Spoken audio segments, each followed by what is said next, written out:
ஆண்டவரும் உலகத்தின் இரட்சகருமா இருக்கிற இயேசு கிறிஸ்துவின் இடைநேற்ற நாமத்தில் உங்கள் யாவரையும் மீண்டும் நித்திய வெளிச்சம் டிவி சேனல் மூலமாக சந்திப்பதில் கர்த்தருக்குள் மிகவும் மகிழ்ச்சி அடைகிறேன். உண்மையாகவே நாள் வரையிலையும் கர்த்தர் தம்முடைய மாறாத கிருபையினால் நம்மை நடத்தி வந்திருக்கிறார் என்பதில் மாற்றமில்லை. ஆச்சரியமான தேவனுடைய கரம் இன்னும் நம்மை தொடர்ந்து நடத்துவதாக. அப்படியே நாம் கர்த்தருடைய வார்த்தைக்கு போவதற்கு முன்பதாக ஒரு நிமிஷம் கண்களை மூடி நாம் ஜெபிக்கலாம். நல்ல தகப்பனே, உம்மை நாங்கள் நன்றியோடு துதிக்கிறோம், ஸ்தோத்திரிக்கிறோம். நல்ல நாளிலும் ஆண்டவரே, இந்த நேரத்தில் உம்முடைய சமூகத்தில் உம்முடைய வார்த்தை கேட்கும்படி நாங்கள் அமர்ந்திருக்கிறோம். எங்களோடு கூட நீர் பேசும் ஆண்டவரே, ஸ்தோத்திரிக்கிறோம். எங்களை இந்த நாளில் என்ன வார்த்தைகளை தந்து நடத்த விரும்புகிறீரோ அந்த வார்த்தைகளை தருவீராக நாங்கள் ஜெபிக்கிறோம். எங்கள் சூழ்நிலைகளை நீர் அறிந்திருக்கிறீர். எங்கள் காலங்களும் அது கரத்தில் இருக்கிறது.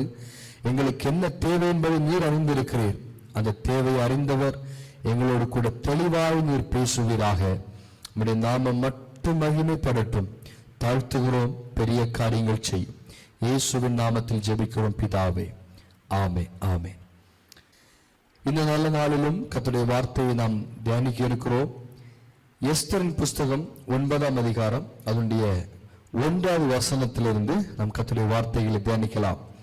நான் வாசிக்கிறேன்.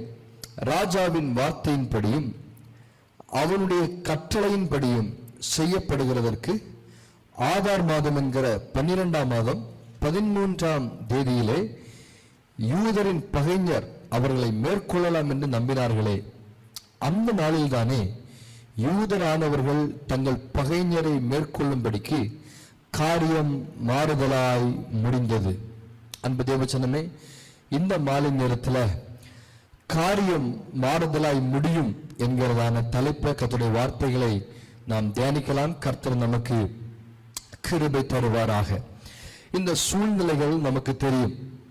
எஸ்தர் ராஜாத்தியாக தேர்ந்தெடுக்கப்படுகிறார். வஸ்தி மாற்றப்பட்ட இடத்திற்கு ராஜாத்தியாக தேர்ந்தெடுக்கப்பட்ட பின்பு மர்தகாய் அரண்மனை வாசல் காவலாய் அமர்த்தப்படுகிறார். இந்த மர்தகாய் வாசல் காவலனாய் நிறுத்தப்பட்ட பின்பு ஆமான் என்கிறதான மனிதனுக்கு இவன் மரியாதை செலுத்தவில்லை என்பதற்காக ஆமான் மர்தகாய்க்கு முன்பதாக மர்தகாய் அவை குறித்து மிகவும் எரிச்சல் உள்ளவனாய் மாறுகிறான். எப்படியாகிலும் பழி வாங்க வேண்டும், அழித்தாக வேண்டும் என்கிற மிகப்பெரிய கொடிய குணத்திற்குள்ளாக இந்த ஆமான் தள்ளப்படுகிறதை நாம் காண்கிறோம். அன்பு தேவசனமே, இப்படிப்பட்ட ஒரு இக்கட்டான சூழ்நிலையில் இருக்கும் போதுதான் அங்கே ஆமான் ஒரு தீர்மானத்தை எடுக்கிறார். மர்தகாயை மட்டுமல்ல, மர்தகாயுடைய மொத்த குலத்தையும் அழிக்க வேண்டும். மர்தகாய் யூத குலத்தானா இருக்கிறான். யூத குலம் மொத்தத்தையும் அழிக்க வேண்டும் என்கிறதான ஒரு தீர்மானத்தை ஆமான் எடுக்கிறான். அந்த சூழ்நிலைகள்ல மர்தகாய் எஸ்தருக்கு செய்தி அனுப்புகிறார். நம் குலத்திற்கு அழிவு வந்திருக்கிறது, நீ உபவாசம் இருந்து ஜெபிக்க வேண்டும் என்று சொல்லி உபவாசம் இருந்து ஜெபித்து ராஜாவை பார்க்க போகிறார்கள். செத்தாலும் சாகிறேன், ராஜாவை பார்ப்பேன் என்று சொல்லி ராஜாவை பார்க்கும்படி எத்தனித்து போகிறார்கள், புறப்பட்டு போகிறார்கள். ராஜாவை பார்க்கிறார்கள். அதற்கு இந்த காலகட்டத்தில் ஒரு சம்பவம் நடக்கிறது. என்ன அப்படின்னா, இந்த ஆமான் எப்படியாகிலும் யூதர்களை அழித்து போட வேண்டும் என்று சொல்லி ராஜாவிடத்தில் போய் அவன் தந்திரமாய் ராஜாவிடத்தில் பேசி யூதர்களுக்கு விரோதமாய் கட்டளை பெறுகிறான். கட்டளை பெற்று எல்லா தேசத்திலையும் யூதர்களை அழிக்கும்படி தாக்கீத்தை அனுப்புகிறான், கடிதத்தை அனுப்புகிறான். எல்லா தேசத்திலையும் ஒரே நாள் யூதர்களை அழிக்கும்படி அவர்கள் தீர்மானித்திருக்கும் போது 9ஆம் அதிகாரம் 1வது வசனத்துல வாசித்தது போல யூதரின் பகைஞர் அவர்களை மேற்கொள்ளலாம் என்று நம்பினார்களே, அந்நாளில் தானே யூதரானவர்கள் தங்கள் பகைஞரை மேற்கொள்ளும்படி காரியம் மாறுதலாய் முடிந்தது என்று சொல்லப்பட்டிருக்கிறது. அந்த தேவ பிள்ளைகளே, யூத ஜனங்கள் என்று சொன்னால் தேவனை ஆராதிக்கிற ஜனங்கள். யூதா என்றால் துதி என்று அர்த்தம். இந்த தேவனை ஆராதிக்கிற இந்த கூட்டத்தார் ஆமானுடைய உள்ளத்துல எனக்கு வணக்கம் செலுத்தவில்லை, என்னை மதிக்கவில்லை, மரியாதை கொடுக்கவில்லை என்கிற ஒரே காரணத்திற்காக இந்த கூட்டத்தை அழிக்கும்படி தீர்மானம் பண்ணுகிறான். இந்த கூட்டத்தார் மொத்தமும் உபவாசம் பண்ணி எஸ்தரோடு சேர்ந்து உபவாசம் பண்ணி ஜெபிக்கிறார்கள். அங்கே காரியம் சொல்லப்படுகிறது, யூதர்களை மேற்கொள்ளலாம் என்று இருந்த அந்த நாளில யூதர்கள் தங்கள் பகைஞரை மேற்கொண்டார்கள் என்று சொல்லி சொல்லப்பட்டிருக்கிறது. காத்தை குறித்து தகப்பனார் இப்படி ஒரு வார்த்தை சொல்லுவார். காத்துடைய தகப்பனார் தன்னுடைய பிள்ளைகள் ஒவ்வொருவரையும் ஆசீர்வதிக்கும் போது இப்படி சொல்லுகிறார், காத்தென்பவன் மேல் ஒரு ராணுவ கூட்டம் பாய்ந்து விழும், முடிவிலே அவன் அதன் மேல் பாய்ந்து விழுவான் என்று சொல்லி சொல்லப்பட்டிருக்கிறது. அன்பு தேவ பிள்ளைகளே, அதே போல நான் யூதர்களுக்கு விரோதமாய் ஒரு திரள் கூட்டத்தை ஆமான் ஆயத்தப்படுத்தி யூதர்களை சங்காரம் பண்ணும்படி அவன் பலத்த கிரியைகளை நடப்பித்துக் கொண்டிருக்கும் போது ஒரே நாள்ல ஒரே ராத்திரியில அந்த நாளில் தானே காரியத்தை கர்த்தர் மாறுதலாய் முடிய பண்ண என்று சொல்லப்பட்டது போல, அன்பு தேவ பிள்ளைகளே, உங்க வாழ்க்கையில எந்த காரியமானாலும் இது இப்படி ஆகுமோ, இந்த காரியத்தில் நாங்கள் அழிந்து விடுவோமோ, இந்த சூழ்நிலைகள்ல நாங்கள் பிடிக்கப்பட்டு விடுவோமோ என்கிற ஒரு எண்ணத்தோடு இருப்பதால் வேதம் சொல்லுகிறது, காரியம் மாறுதலாய் முடியும். மாறுதலாய் முடிய பண்ணுவதற்கு ஒரு கர்த்தர் நம்மோடு கூட இருக்கிறார். காரியத்தை மாறுதலாய் முடிய பண்ணுவதற்கு கர்த்தர் நம்மோடு கூட இருக்கிறார். அன்பு தேவ பிள்ளைகளை, எதை குறித்தும் நீங்கள் பயப்பட கலங்க வேண்டிய அவசியம் இல்லை.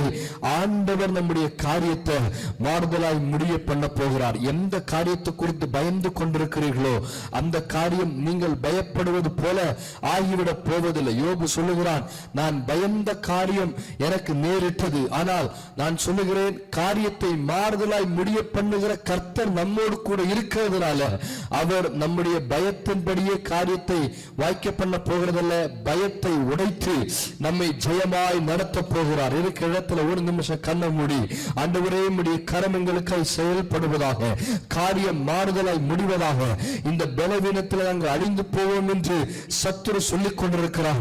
அந்த காரியம் மாறுதலாய் முடிவதாக, இந்த பிரச்சனைகள்ல கடன் பிரச்சனைகள்ல நாங்கள் ஆண்டவரை அகப்பட்டு சிக்கி விடுவோம் என்று சத்துரு சொல்லுகிறார். அந்த காரியம் மாறுதலாய் முடிவதாக, நாங்கள் வெளியே வரும்படி எங்களுக்காக காரியத்தை மாறுதலாய் முடிய பண்ணுவீராக. அன்பு தேவச்சனமே, ஆண்டவர் காரியத்தை மாறுதலாய் முடிய பண்ண போகிறார். யூதருடைய காரியத்தை மாறுதலாய் முடிய பண்ணும்படி ஆண்டவர் என்ன செய்தார் என்கிறதான சில காரியங்கள் மட்டும் வேதாகமத்தில் நாம் பார்த்து நாம் ஜெபிக்கலாம். கர்த்தர் நமக்கு உதவி செய்வாராக. வேதாகமத்தில் எஸ்தருடைய புஸ்தகம் 6ஆம் அதிகாரம் 1வது வசனத்தை நாம் வாசிக்கும் போது, அந்த ராத்திரியிலே ராஜாவுக்கு நித்திரை வராதபடியினால் கால வர்த்தமானங்கள் எழுதியிருக்கிற நடபடி புஸ்தகத்தை கொண்டு வர சொன்னான். அது ராஜ சமூகத்தில் வாசிக்கப்பட்டது. அன்பு தேவச்சனமே, ஒரு யூத குலத்துடைய ரட்சிப்பை கர்த்தர் தீர்மானித்திருந்ததுனால, ஒரு யூத குலத்துடைய காரியத்தை மாறுதலாய் முடிய பண்ண வேண்டும் என்று கர்த்தர் தீர்மானித்திருந்ததுனால இங்கே ஒரு சம்பவம் நடக்கிறது. ராஜாவுடைய நித்திரையை ஆண்டவர் குலைக்கிறார். அன்பு தேவச்சனமே, ராஜா அந்த நாள் மட்டும் நித்திரையா இருந்திருந்தால் காரியம் மாறுதலாய் முடிவதற்கு வாய்ப்பில்லாமல் போயிருக்கும். அதனால கர்த்தர் என்ன பண்ணுகிறார், ராஜாவுடைய தூக்கத்தை குலைக்கிறார். ராஜாவுடைய தூக்கத்தை குலைத்து ராஜா தன்னுடைய கால வர்த்தமான புத்தகங்களை எடுத்து வாசிக்க ஆரம்பிக்கிறார். அங்கே சில காரியங்களை அவர் கண்டுபிடித்து காரியங்கள் அதற்கு பின்பு ஒன்றொன்றாய் மாறுதலாய் முடிய பண்ண அந்த சூழ்நிலைகள் வசதியாய் இருந்தது. ராஜாவுடைய தூக்கத்தை கர்த்தர் குலைத்து ராஜா கால வர்த்தமான புஸ்தகங்களை வாசிக்க ஆரம்பித்த போதுதான் காரியங்களை மாறுதலாய் முடிய பண்ணுவதற்கான செயலை கர்த்தரும் அங்கே துவங்குகிறார். நான் ஒரு காரியத்தை இப்படி சொல்றேன், ராஜாக்கள் நித்திரை இன்பமாய் இருக்கும்படி கீத வாத்தியங்களை ஏற்பாடு பண்ணுவதுண்டு. இன்னும் அவருடைய நித்திரை இன்பமாய் இருக்கும்படி பலவிதமான காரியங்களை அவர்கள் செய்வதுண்டு. இந்த ராஜா எதை செய்தாலும் அவனுடைய நித்திரை அவனை விட்டு எடுபட்டு போயிற்று. ஏனென்றால் யூத குலத்துடைய காரியத்தை மாறுதலாய் முடிய பண்ணும்படி ஆண்டவர் தீர்மானித்திருந்ததுனால அந்த ராத்திரியில கர்த்தர் ராஜாவுக்கு தூக்கத்தை வரவிடாமல் தடுத்திருந்தார். இந்த வார்த்தையின் வெளிச்சத்துல நின்று நான் சொல்றேன், யாருக்கு என்ன காரியத்தை செஞ்சு உங்க காரியத்தை மாறுதலாய் முடிய பண்ணணுமோ அதை கர்த்தர் இந்த நாள்ல உங்களுக்காய் செய்ய போகிறார். ஒருவேளை நீங்க இப்படி யோசிக்கலாம், அந்த நபர் மட்டும் எனக்கு ஒரு கையெழுத்து போட்டுட்டாருன்னா காரியம் மாறுதலா முடியும் அப்படின்னு நீங்க யோசிச்சிருந்தீங்கன்னா, நான் வேதத்தின் வெளிச்சத்துல நின்று நான் சொல்றேன், கர்த்தர் ராஜாக்குடைய தூக்கத்தையே கலைக்க முடியுமானால் உங்களுக்காக அந்த நபருடைய தூக்கத்துல கர்த்தர் பேசி காரியங்களை மாறுதலாய் முடிய பண்ண போகிறார். ராஜா என்னென்னமோ செஞ்சு பார்க்கிறார், ஒன்னும் வராததுனால கால வர்த்தமான புஸ்தகங்களை எடுத்து வாசிக்க ஆரம்பிக்கிறார். பொதுவாகவே தூக்கம் வராம இருந்தா புஸ்தகம் வாசிக்கும் போது தூக்கம் வரும் அப்படின்னு நிறைய பேர் சொல்லுகிற பழக்கம் உண்டு. இரவு நேரத்துல புஸ்தகத்தை வாசிக்க ஆரம்பிச்சா தூக்கம் வந்துடும் அப்படின்னு சொல்ற வழக்கம் உண்டு. ராஜா எதற்கு வாசித்தாரோ தெரியாது. ஆனா ராஜா கால வர்த்தமான புஸ்தகங்களை வாசிக்கும் போது கர்த்தர் ராஜாவுடைய உள்ளத்தை திசை திருப்ப ஆரம்பித்தார். யூதருடைய காரியத்தை மாறுதலாய் முடிய பண்ணுவதற்கு ஆண்டவர் செயல்பட ஆரம்பித்தார். இந்த வார்த்தையை கேட்டுக்கொண்டிருக்கிற தேவ பிள்ளையே, உங்க வாழ்க்கையிலையும் காரியம் மாறுதலாய் முடிய பண்ணும்படி யாரோ சிலருடைய தூக்கத்தை கர்த்தர் தடுத்து, என் பிள்ளைக்கு நீ இதை செய்யணும், என் பிள்ளைக்கு நீ செஞ்சே ஆகணும், என் பிள்ளைக்கு இந்த காரியத்துல உன் மூலமா ஒரு செயல் நடந்தே ஆகணும்னு சொல்லி யாருடைய உள்ளத்தை கர்த்தர் திசை திருப்ப போகிறார் என்பதுல எந்த ஒரு மாற்றமும் இல்லை. தானியேல் 6ஆம் அதிகாரம் 18வது வசனத்தை நீங்கள் எடுத்து வாசிப்பீர்களானால், தானியேல் 6ஆம் அதிகாரம் அதனுடைய 18வது வசனத்தை வாசிக்கும் போது, பின்பு ராஜா தன் அரண்மனைக்கு போய் ரா முழுவதும் போஜனம் பண்ணாமலும் கீதவாத்தி முதலானவைகளை தனக்கு முன்பாக வரவெட்டாமலும் இருந்தான். அவனுக்கு நித்திரையும் வராமற் போயிற்று. பாருங்க, தானியேலை பிடிச்சு சிங்க கெபிக்குள்ள அடைச்சு போட்டிருக்கிறாங்க. தானியேலை பிடிச்சு சிங்க கெபியில் அடைச்சு போட்டதுக்கு அப்புறம் கர்த்தர் ராஜாவுடைய நித்திரையை குறைத்தார்.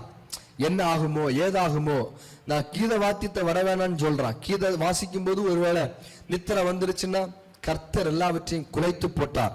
ஆனா முடிவு தானியேலுடைய ஜெயம் பயங்கரமா இருந்தது என்று நாம் பார்க்கிறோம். அதே போல நம்முடைய காரியத்தையும் கர்த்தர் மாறுதலாய் முடிய பண்ணுவாராக.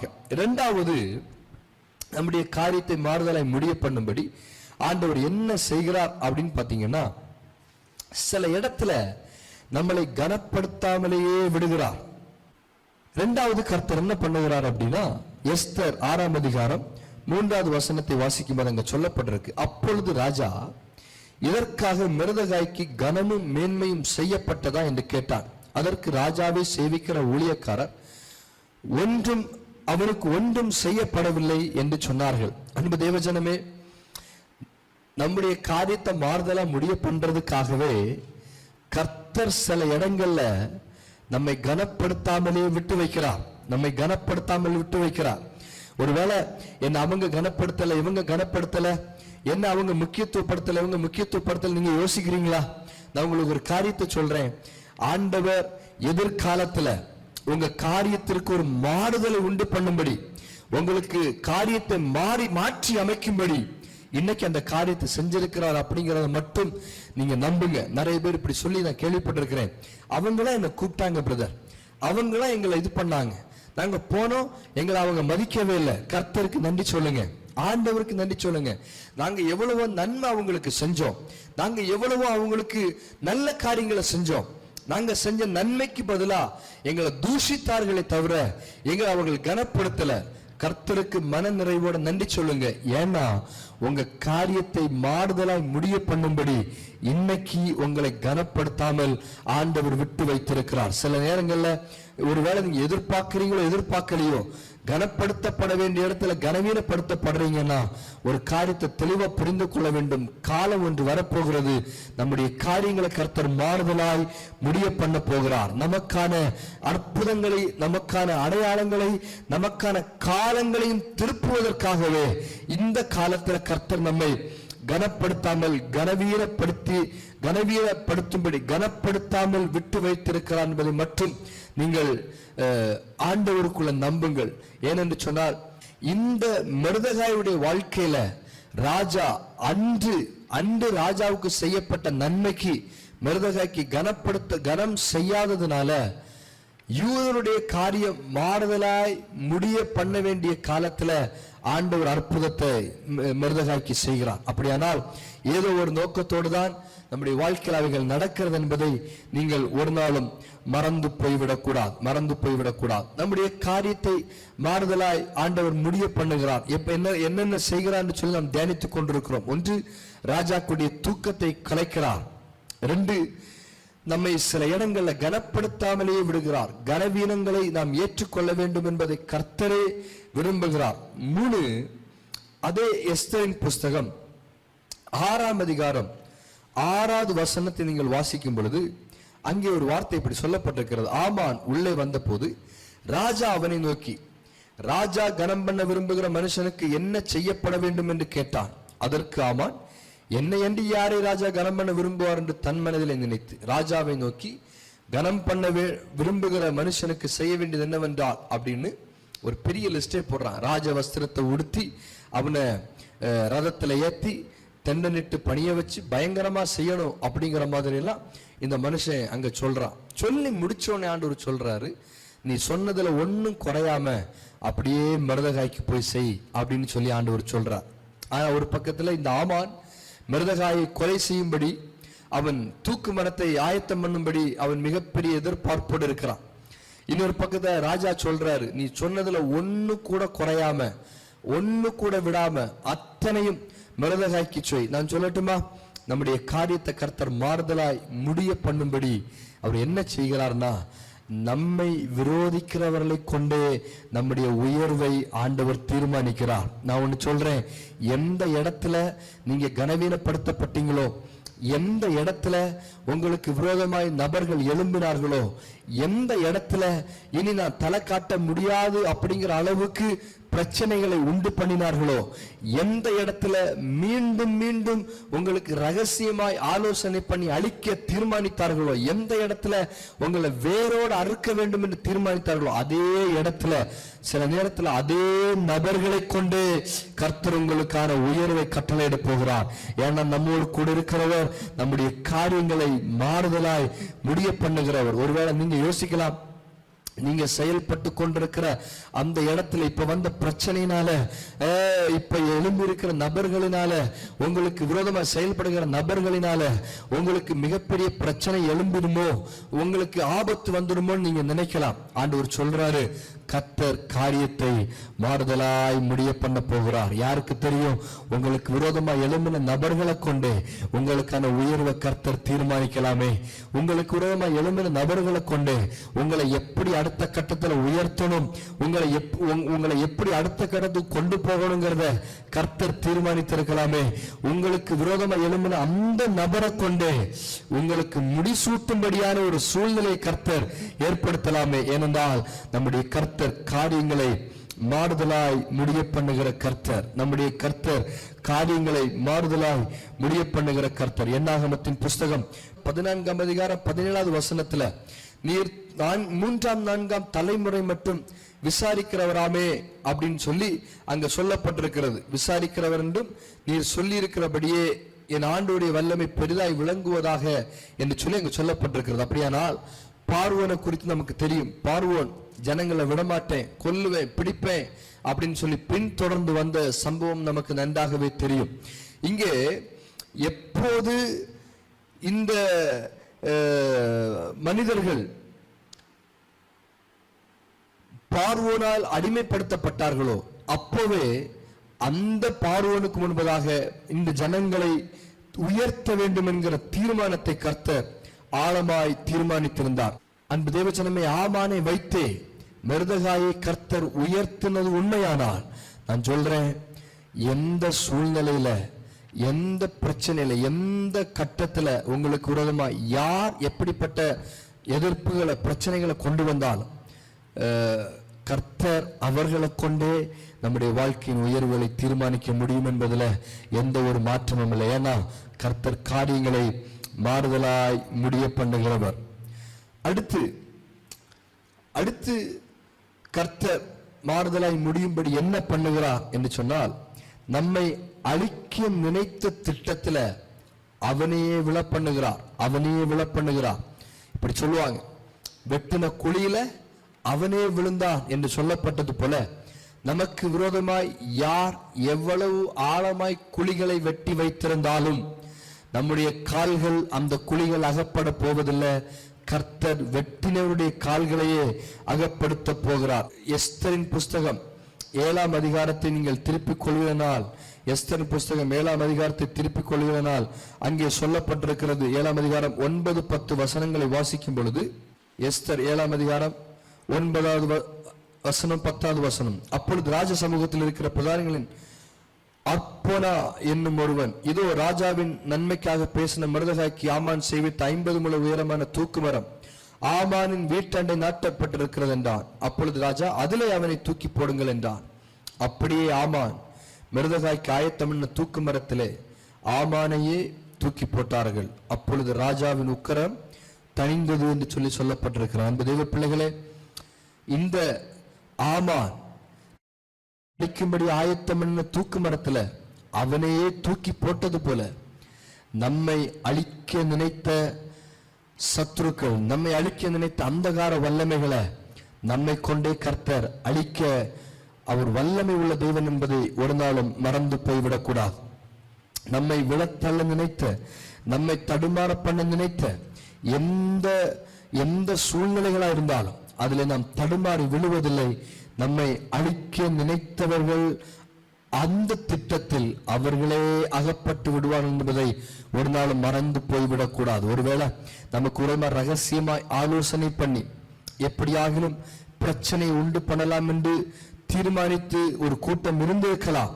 ஆண்டவர் சொல்லுகிறார், அந்த கூட்டத்திற்கு முன்பதாக நீ அகப்பட்டு போவதில்லை, நீ அதிலே தப்பித்துக் கொள்வாய் என்று சொல்லி கர்த்தர் வாக்கு பண்ணுகிறார். அன்பு தெய்வ பிள்ளையே, தானியேலுக்கு விரோதமாய் ஒரு திரள் கூட்டம் எழும்பி தானியேலை குற்றம் கண்டுபிடித்து தானியேலை சிங்கக்கெபிக்குள்ள போடும்படி அவர்கள் காரியங்களை ஏற்படுத்தின போதும், சிங்கக்கெபிக்குள்ள போய் தானியேல் தப்பி வெளியே வந்து அவனுக்கு விரோதமாய் எழும்பின அத்தனை பேரும் சிங்கக்கெபி அகப்பட்டது போல, நமக்கு விரோதமாய் யார் என்ன என்ன என்ன சூழ்நிலைகள்ல என்னென்ன பிரச்சனைகளை பண்ணியிருந்தாலும், என்னென்ன குழிகளை வெட்டி இருந்தாலும், கர்த்தர் அந்த குழிகள்ல நம்முடைய கால்களை அகப்படுத்த மாட்டார் என்பதை நிச்சயித்து சொல்லுகிறேன். நீங்கள் உங்கள் காரியங்கள் மாறுதலாய் முடிய போகிறதை பார்த்து கர்த்தரை மகிமைப்படுத்த போகிறீர்கள். கர்த்தருடைய கரம் உங்களுக்காக செயல்பட போகிறது.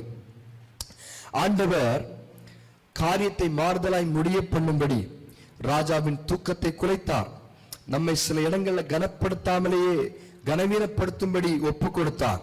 நம்முடைய உயர்வை எதிராளியை வைத்து அவர் தீர்மானித்தார். நமக்கு வெட்டின குழியில வெட்டினருடைய கால்களை அகப்படும்படி, நமக்கு நம்மை அழிக்கும்படி ஏற்படுத்தின திட்டத்தில் அவர்களே அகப்படும்படி கர்த்தர் ஒப்பு கொடுத்தார் என்று தியானித்தோம். கடைசியாக ஒரு காரியத்தை கூட சொல்லி நான் முடிக்க விரும்புகிறேன். கட்டளையை மாற்றும் அதிகாரத்தை நம்முடைய கரங்களை கர்த்தர் தரப்போகிறார். ஒண்ணு தெரியுமா? இதே எஸ்தரின் புஸ்தகத்தை நீங்கள் எடுத்து வாசிக்கும் பொழுது, எஸ்தரின் புஸ்தகம் அங்கே 8ஆம் அதிகாரம் 5வது வசனத்திலிருந்து வாசிக்கும் பொழுது, எஸ்தரின் புஸ்தகம் 8ஆம் அதிகாரம் 5வது வசனம், ராஜாவுக்கு சித்தமாயிருந்து அவர் சமூகத்தில் கிருபை கிடைத்தது. ராஜ சமூகத்தில் நான் சொல்லும் வார்த்தை சரி என்று காணப்பட்டு அவருடைய கண்களுக்கு நான் பிரியமாயிருந்தால் ராஜாவின் நாடுகளில் எல்லாம் இருக்கிற யூதர் அழிக்க வேண்டும் என்று அம்மத்தாவின் குமாரனாகிய ஆமான் என்னும் ஆகாகியின் தீவனையாய் எழுந்த கட்டளைகள் செல்லாமற் போக பண்ணும்படி எழுதி அனுப்பப்பட வேண்டும் என்று அங்கே சொல்லுகிறான். என் ஜனத்தின் மேல் வரும் பொல்லாப்பை நான் எப்படி பார்க்க கூடும், என் குலத்துக்கு வரும் அழிவை நான் எப்படி சகிக்கக்கூடும் என்றான். அப்பொழுது அகாஸ்வேரு ராஜா ராஜாத்தியாகிய எஸ்தரையும் யூதனாகிய மொர்தெகாயையும் நோக்கி, இதோ ஆமானின் வீட்டை எஸ்தருக்கு கொடுத்தேன், அவன் யூதர் மேல் தன் கையை போட திணித்தபடியால் அவனை மரத்திலே தூக்கி போட்டேன். இப்பொழுதும் உங்களுக்கு இஷ்டமானபடி நீங்கள் ராஜாவின் நாமத்தினால் யூதருக்காக எழுதி ராஜாவின் மோதிரத்தினால் முத்திரை போடுங்கள். ராஜாவின் பெயரால் எழுதப்பட்டு ராஜாவின் மோதிரத்தினால் முத்திரை போடப்பட்டதை செல்லாமற் போக பண்ண ஒருவராலும் கூடாது என்றான். ஆமானுடைய கரங்கள்ல ராஜா கொடுத்த முத்திரைய இப்போ மொர்தெகாயுடைய கரத்துல கொடுக்கிறார். அப்படியானால் இவ்வளவு நாளும் சத்துரு அதிகாரங்களை கையில வைத்துக் கொண்டு நமக்கு விரோதமாய் போராடி கொண்டிருக்கலாம். நம்முடைய காரியத்தை மாறுதலாய் முடிய பண்ணும்படி அதிகாரத்தை நம்முடைய கரத்துல தருகிறார். ஒண்ணு தெரியுமா?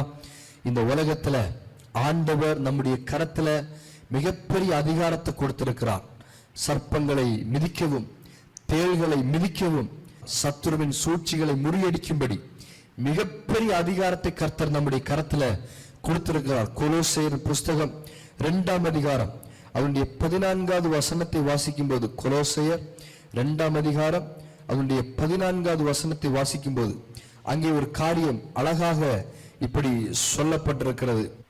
கொலோசையர் புஸ்தகம் 2ஆம் அதிகாரம் அவனுடைய 14வது வசனம் இப்படி சொல்லுகிறது: நமக்கு எதிரடையாகவும் கட்டளைகளால் நமக்கு விரோதமாகவும் இருந்த கையெழுத்தை குலைத்து அதை நடுவில் இல்லாதபடி எடுத்து சிலுவையின் மேல் ஆணி அடித்து துரைத்தனங்களையும் அதிகாரங்களையும் முறிந்து கொண்டு வெளியரங்கமான கோலமாக்கி அவைகளின் மேல் சிலுவையிலே வெற்றி சிறந்தார். உண்மையாகவே தேவஜனமே, நம்முடைய காரியத்தை மாறுதலாய் முடிய பண்ணும்படி ஆண்டவர் சத்ருவின் கையில் இருந்த அதிகாரத்தை எடுத்து அவர் நம்முடைய கரத்துல தந்திருக்கிறார். நம்முடைய கரத்துல வைத்திருக்கிற அதிகாரத்தின்படி நாம் செயல்பட்டால் எந்த காரியமும் மாறுதலாய் முடியும் என்பதுல எந்த ஒரு மாற்றமும் இல்லை. அன்பு தேவச்சனமே, நம்முடைய தேவன் காரியங்களை மாறுதலாய் முடிய பண்ணுகிற தெய்வம். அதிகாரத்தை நம்முடைய கரத்துல தந்து அவர் காரியங்களை நிறைவேற்றுகிறார். இருக்கிற இடத்துல கண்களை மூடி ஆண்டவரை பார்த்து சொல்ல போகிறோம், உடைய கரங்கள் ஆவிக்குரிய அதிகாரங்கள் ஆண்டவரை கைமாறப்படுவதாக. நாங்கள் சத்துருவின் அதிகாரங்களை மேற்கொள்ளத்தக்கதாய் நீ எங்கள் கைகளை அதிகாரப்படுத்துவதாக நாங்கள் செபிக்கிறோம். ஆண்டவரே, இப்பொழுது சத்துருவை மேற்கொள்ளும்படி அதிகாரத்தை எதிர்பார்த்திருக்கிற ஒவ்வொரு தெய்வ பிள்ளைகள் மேலேயும் ஒரு பலமான அதிகாரம் கைமாறப்படுவதாக நாங்கள் செபிக்கிறோம். ஆண்டவரை ஸ்தோத்திரிக்கிறோம். சத்துருவின் சூழ்ச்சிகளை ஜெயமாய் மாற பண்ணும்படி, காரியத்தை ஜெயமாய் மாற பண்ணும்படி ஒரு பயங்கரமான அதிகாரம் ஒவ்வொரு தெய்வ பிள்ளைகள் மேலும் பலமாய் வெளிப்படுவதாக. அந்த அதிகாரத்தில் நின்று உடைய நாமத்தை நாங்கள் மகிமைப்படுத்தி காரியங்களை ஜெயமாய் மாற்ற கிருபை தாரும். நீர் எல்லா மகிமையும் எடுத்துக்கொள்ளும். ஆண்டவரே, எங்கள் ஒவ்வொருவரோடு கூட பேசினதற்காக எமக்கு நன்றி. எங்கள் காரியங்கள் மாறுதலாய் முடிய பண்ணும். உடைய நாம மகிமைப்படட்டும். இயேசுவின் நாமத்தில் ஜெபிக்கிறோம் நல்ல பிதாவே.